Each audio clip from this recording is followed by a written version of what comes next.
yung sinasabi ni Senator Jinggoy na siya kinakausap na iwan niya yung independent majority kapalit ng kanyang kaso. Anong sa inyo doon? Kahapon, narinig po niyo yung sinasabi niya. May kumakausap sa kanya, Manong Ted. Alam ko na mga kasamahan na namin, na mga kaibigan ho niya. They were talking to him. Pero offering him na mawala yung kaso, hindi naman ho namin hawak ang ombudsman. Hindi naman hawak ng mga kasamahan po namin ng ombudsman, ang Sandigan Bayan. Paano mo po maipapangako ho yun? Alam ko merong grupo namin, sa grupo namin, kumakausap sa kanya since day one. Pare, dito ka na. Ang problema nga ho, yung pag-aalok, ewan ko, unless kung kinakausap po siya ni Ombudsman Boying Rimulya, hindi naman siguro dahil may kaso na ho siya. Alam ba naman, pupunta siya sa Pangulo. Pero sa amin ho, aminin ko, may mga kumakausap po sa kanya araw-araw na lipat ka na dito sa amin, pare. Pero wala akong pangako. Alam kong very sure, 100% na pinangakuan na wala siyang kaso. Dahil wala naman ho sa kamay namin yung warrant of arrest niya pag-i-issue. Sandigan Bayan po yan, Manong Ted. Opo. Sige, so reaksyon po ninyo dito po sa balak po na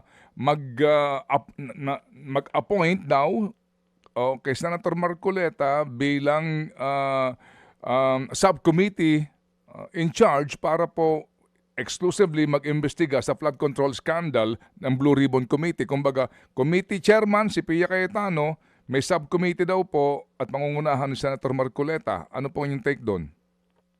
Wala pong problema doon, Manong Ted. Basta, ayan na naman sila. Gusto lang i-shortcut. Hindi pa nga po nagkukonvene. Hindi pa nga po nag-start yung mother committee na sa ilalim ni Senadora Pia Cayetano. Dapat po meron muna, mag-convene muna yung committee ng Blue Ribbon. Tapos, i-designate po na through sa floor po yung subcommittee na yan. Hindi po yung sila-sila. Wala nga pong miyembro, hindi po kami kinonsult kung sino po mga miyembro dyan. Dapat po meron po kaming, may mga kasama po dyan ng mga minority. Wala naman po. Paano ho ito? So sila lang po, Manong Ted, ang Blue Ribbon. At saka yung subcommittee, sila lang rin. Sa rules po, dapat po mga ex-officio, mga minority leader, deputy minority leader. Dapat po may ganun. In other words, pwede naman yon pero idadaan sa approval din ng plenaryo. Basically, yun exactly. Opo. Yun po yun. Exactly, Manong Ted. Yung kaso sinushortcut na sila kaya nga. Wala akong problema. Mag-imbestiga sila hanggang gusto nila. Idaan natin sa plenaryo, di ba? Isama nyo naman kami dun sa usap-usapan nyo. Hindi yung kayo lang nag-uusap.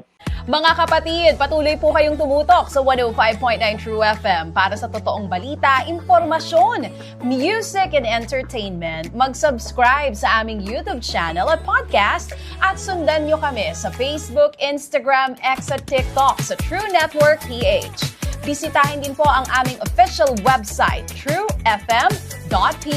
At panoorin din kami sa True TV Signal, Channel 19. Kami po ang 105.9 True FM.